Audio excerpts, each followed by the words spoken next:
বাংলাদেশি মুসলিমরা এতটা নিকৃষ্ট জাতি হবে আমি সেটা কখনোই ভাবতে পারিনি। ৪০-৫০ বছরের এক হিন্দু মহিলাকে তারা প্রথমেই বলাৎকার করেছে এবং তারপরে সে যখন সবার কাছে সেই ঘটনাকে প্রকাশ করে দেওয়ার হুমকি দিয়েছে, তখন তাকে বিষ খাইয়ে দিয়ে মেরে দিয়েছে। এমনই ঘটনা সামনে আসে বাংলাদেশ থেকে। হ্যাঁ, আর আমি এই তথ্যটা আমাদের কোনো ভারতীয় মিডিয়া থেকে আমি সেটা তোমাদেরকে বলছি না।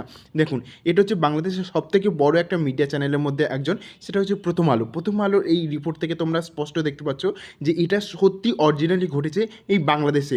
আর এটা একটা কে ঘটেছে, রাজিবুল নামক একজন মুসলিম ব্যক্তি। সে প্রথমে ওই মহিলাটাকে যার সঙ্গে বলাৎকার হয়েছে, যার বয়স 40 থেকে 50 বছর, তাকে প্রথমে ডেকে নিয়ে যায়, তাকে তার টাকাটা ফেরত দেওয়ার নাম করে, তারপর তাকে ধর্ষণ করে এবং তারপরে সে যখন প্রকাশ করে দেবে বলে, তখন তাকে জোর করে বিষ খাইয়ে দিয়ে যায়।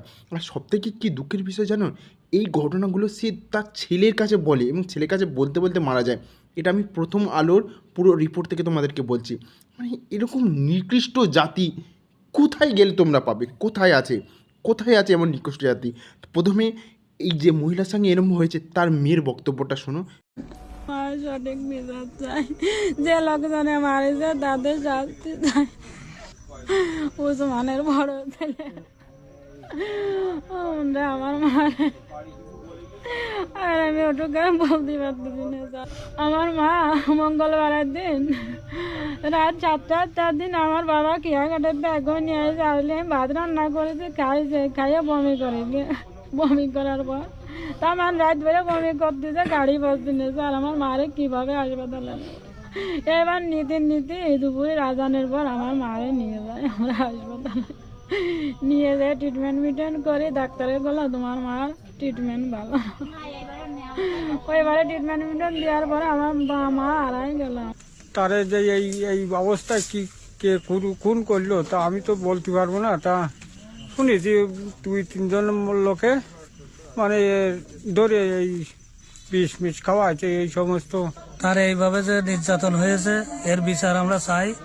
আর ভিডিওটা দেখে তোমার কি মনে হলো যে ওখানে সত্যি হচ্ছে কি না? না আমাদের পশ্চিমবাংলায় অনেক সেকুলার মানুষ আছে যারা বিশ্বাস করতে চায় না, তারাও ওই বাংলাদেশি মানুষদের মতো বিশ্বাস করতে চায়।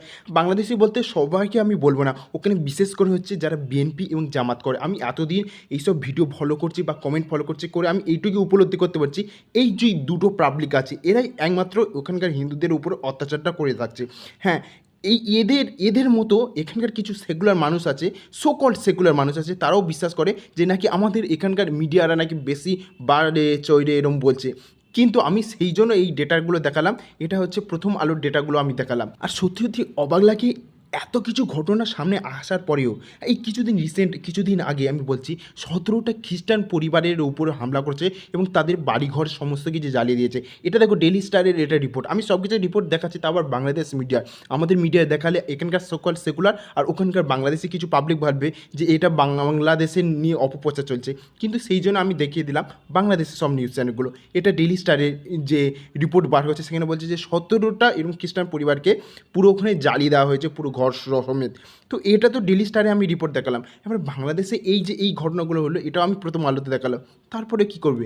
তারপরে এখানকার সেকুলারটা ছেড়ে দিলাম, সেকুলার যারা মানুষ আছে ওখানকার ইউনিস গভর্নমেন্ট কী বলছে, না বাংলাদেশে কিছু হচ্ছে না, বাংলাদেশে ক্লিন, এখানে মাইনরিটির উপর কোনো আক্রমণই করা হচ্ছে না, একদম ক্লিন।